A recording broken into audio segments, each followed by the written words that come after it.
किसी भी देश के नागरिक अपने देश को छोड़कर तभी जाते हैं जब वहां पर तानाशाही शासन या मिलिट्री शासन लागू हो जाता है, या फिर उस देश की अर्थव्यवस्था कमजोर हो जाती है, या फिर वो देश भूखमरी का सामना कर रहा होता है। लेकिन आज मौजूदा समय में रूस जैसे देश के लोग भी बड़ी मात्रा में अपने देश रूस को छोड़कर जा रहे हैं, और रूस से दूसरे देशों तक जाने वाली फ्लाइट इतनी भर भर कर जा रही है कि रूस के लोगों को फ्लाइट में जगह तक नहीं मिल रही है। वहीं एक अनुमान के मुताबिक अब तक यानी 2022 में लाखों से ज्यादा लोग रूस को छोड़कर भाग चुके हैं। वहीं पिछले 5-6 दिनों में लाखों और लोग अचानक रूस को छोड़कर भाग चुके हैं। असल में इसके पीछे की वजह ये लोग रूस के राष्ट्रपति व्लादिमीर पुतिन की घोषणा को मानते हैं। लेकिन रूस के राष्ट्रपति व्लादिमीर पुतिन ने ऐसी क्या घोषणा कर दी कि लोग रूस को अब इतनी जल्दी छोड़ना चाहते हैं। वहीं रूस की सरकार लोगों को देश ना छोड़ने के लिए अलग अलग प्रबंध भी कर रही है। फिर भी रूस की बड़ी आबादी अब रूस में नहीं रहना चाहती है। इतना ही नहीं, रूस के हालात अब इतने खराब हो चुके हैं कि रूस में गूगल पर सबसे अधिक सर्च करने वाला शब्द हाउ टू लीव रशिया बन गया है, क्योंकि रूस के लोग रूस को छोड़कर जाने के लिए नए नए तरीके खोज रहे हैं। इसके अलावा अमेरिका ने भी रूस में रह रहे अपने नागरिकों को जल्द से जल्द रूस को छोड़ने की चेतावनी दे दी है। तो रूस में ऐसा क्या हो रहा है कि अमेरिका को अपने नागरिकों को रूस छोड़ने की चेतावनी तक देनी पड़ गई?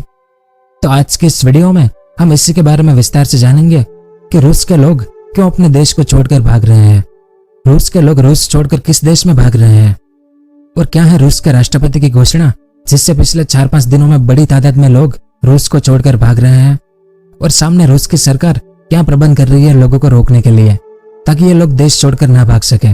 वो सब और इसके अलावा और भी बहुत कुछ जानने को मिलेगा आपको इस वीडियो में, तो वीडियो के अंत तक हमारे साथ बने रहिए। अब जैसे कि आप सब जानते हैं कि यूक्रेन और रूस के बीच चल रहा युद्ध पिछले 7-8 महीनों से जारी है, और अभी तक इस युद्ध का कोई भी परिणाम नहीं निकला है। इस बीच जब रूस यूक्रेन के 4 हिस्सों को रूस में मिलाने की तैयारी में है, जिसके लिए रूस इन इलाकों में जनमत संग्रह शुरू कराने जा रहा है, और तभी रूस के राष्ट्रपति व्लादिमीर पुतिन ने 21 सितंबर को घोषणा कर दी कि रूस के 3 लाख लोगों को रिजर्व बल के तौर पर लामबंद किया जाएगा। अगर आसान शब्दों में कहें तो रूस में 3 लाख नए लोगों को सेना में भर्ती किया जाएगा, जिन्हें कभी भी युद्ध लड़ने के लिए यूक्रेन में भेज दिया जाएगा। दूसरी ओर रूस के ज्यादातर लोग इस रूस यूक्रेन युद्ध को पसंद नहीं करते हैं, और रूस के यूक्रेन पर किए गए हमले से भी ज्यादातर रूसी लोग नाखुश हैं। ऐसे में पुतिन ने ऐसी घोषणा कर दी। अब रूस में सैन्य प्रशिक्षण लेना अनिवार्य होता है। रूस में 18 से 27 साल के युवाओं को 1 साल की अनिवार्य सैन्य सेवा करनी होती है, जैसा इजराइल में होता है वैसा ही। तो एक अनुमान के मुताबिक रूस में 20 लाख रिजर्व सैनिक है। ये वो लोग हैं जिन्होंने अनिवार्य सैन्य सेवा के तहत मिलिट्री ट्रेनिंग ले रखी है। तो रूसी लोगों को यह डर है कि जो रिजर्व सैनिक नहीं है उन्हें भी पुतिन के 3 लाख रिजर्व सैनिक की घोषणा के बाद यूक्रेन में युद्ध के बीच झोंक दिया जाएगा, जिस कारण से रूस के ज्यादातर लोग, जिसमें प्रमुख रूस के युवा है, और रूस छोड़कर दूसरे देशों में भाग रहे हैं। इसके अलावा पिछले दिनों रूसी राष्ट्रपति व्लादिमीर पुतिन ने एक बिल पर साइन किया था। इस बिल के अनुसार जो भी रूसी सैनिक यूक्रेन में युद्ध लड़ रहा है, वो अगर युद्ध को छोड़कर रूस वापस आ जाता है तो उसे रूस में कानूनी तौर पर 10 साल तक की जेल की सजा मिलेगी। तो इन कानूनों से डरकर भी रूसी जनसंख्या रूस को छोड़कर भाग रही है, क्योंकि रूसी जनसंख्या में डर है कि अगर वो यूक्रेन में युद्ध लड़ने जाते हैं और यूक्रेन की सेना द्वारा मार दिए जाते हैं, या अगर युद्ध छोड़कर रूस वापस आ भी जाते हैं तो भी उन्हें 10 साल की जेल होगी। यानी रूस की आबादी के लिए दोनों ही तरफ नुकसान है। इस कारण से एक बेहतर भविष्य की तलाश में रूस के लोग अपने ही देश को छोड़कर आस पड़ोस के देशों में शरण ले रहे हैं। फिर व्लादिमीर पुतिन की आंशिक लामबंदी की घोषणा के पहले ही सप्ताह में 1 लाख से अधिक लोग रूस को छोड़कर भाग चुके हैं, जिनमें से 98,000 रूसी कजाकिस्तान भाग गए, तो 8,500 से अधिक रूसियों ने सड़क मार्ग से फिनलैंड में प्रवेश कर लिया। इतना ही नहीं, रूस की सीमा साझा करने वाले देश जॉर्जिया के पास रूसी लोगों की कारों की 30 किलोमीटर लंबी कतार लग चुकी है। ये सभी लोग रूस छोड़कर जॉर्जिया में जाना चाहते हैं। अब ज्यादातर रूसी आबादी का कजाकिस्तान, टर्की और जॉर्जिया देश में शरण लेने का यही कारण है कि इन देशों में रूसी नागरिकों को वीजा ऑन अराइवल मिलता है, और पुतिन के सैनिकों की आंशिक लामबंदी की घोषणा के कुछ ही घंटों के बाद रूस से टर्की, कजाकिस्तान या बाकी देशों में जाने वाली फ्लाइट एकदम से फुल हो चुकी थी, और इनका किराया भी 100 गुना तक बढ़कर 7 लाख रुपए से ज्यादा हो चुका है। वहीं कुछ लोग रूस के पड़ोसी देशों में साइकिल की सहायता से या फिर पैदल ही पलायन कर रहे हैं। इन लोगों को दूसरे देशों की सीमा में प्रवेश करने के लिए 12-12 घंटे तक लंबी कतारों में इंतजार करना पड़ता है।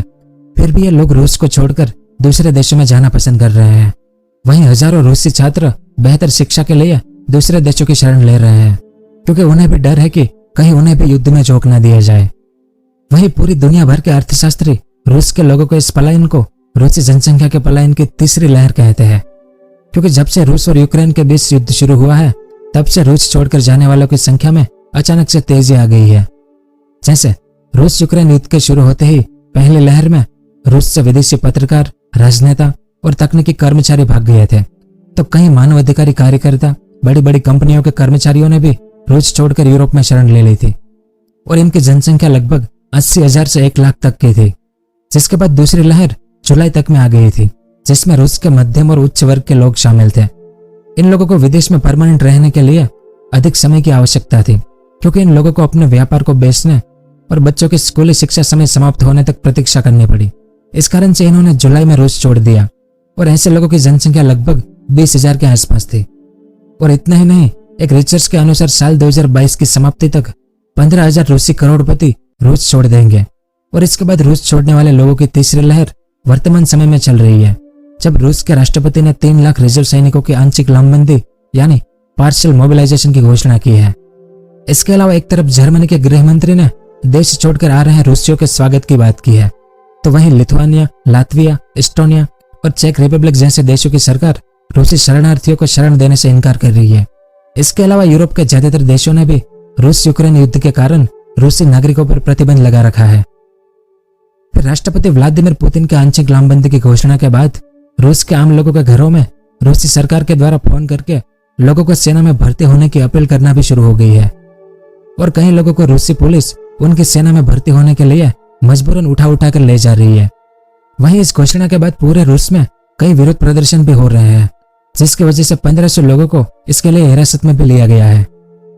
तो माहौल को इतना गर्म देखकर लोगों को शांत करने के लिए रूसी सरकार ने यहां भी घोषणा कर दी है कि उन्हीं लोगों को रिजर्व फोर्स में शामिल किया जाएगा जिनकी उम्र 18 साल से 60 साल के बीच में है और जिन लोगों को युद्ध का अनुभव है या वे भूतपूर्व सैनिक रह चुके हैं। ऐसे ही लोगों को इसमें शामिल किया जाएगा। लेकिन इसके बावजूद भी कई ऐसे लोगों के घरों पर भी रूसी सरकार के द्वारा फोन किया गया जिन्हें न तो कोई युद्ध में लड़ने का अनुभव था और न ही उनके परिवार का कोई सदस्य सेना में था। यानी आज मौजूदा समय में रूस के लोगों में सेना में भर्ती होने का डर इतना फैल चुका है कि वह रूस तक को छोड़कर भागने को तैयार है।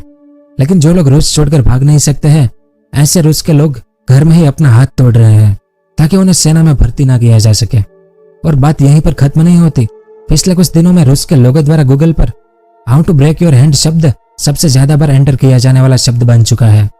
इसके अलावा अमेरिका की सरकार भी रूस के राष्ट्रपति की इस घोषणा से चिंतित है। अमेरिका को यह डर है कि रूस में रहने वाले अमेरिकन नागरिक जिनके पास रूस और अमेरिका दोनों की नागरिकता है, कहीं उन्हें भी इस योजना के अंतर्गत यूक्रेन में युद्ध लड़ने के लिए ना भेज दिया जाए। इस कारण से तो अमेरिकन सरकार रूस में रहने वाले अपने लोगों को वापस अमेरिका आने की सलाह दे रही है और अमेरिकी नागरिकों को किस तरह या किन रास्तों से अमेरिका आना चाहिए आदि के बारे में एडवाइजरी भी जारी कर दी गई है। तो इतनी बड़ी मात्रा में रूस छोड़ रहे लोगों को देखकर रूसी सरकार भी चिंतित हो गई है।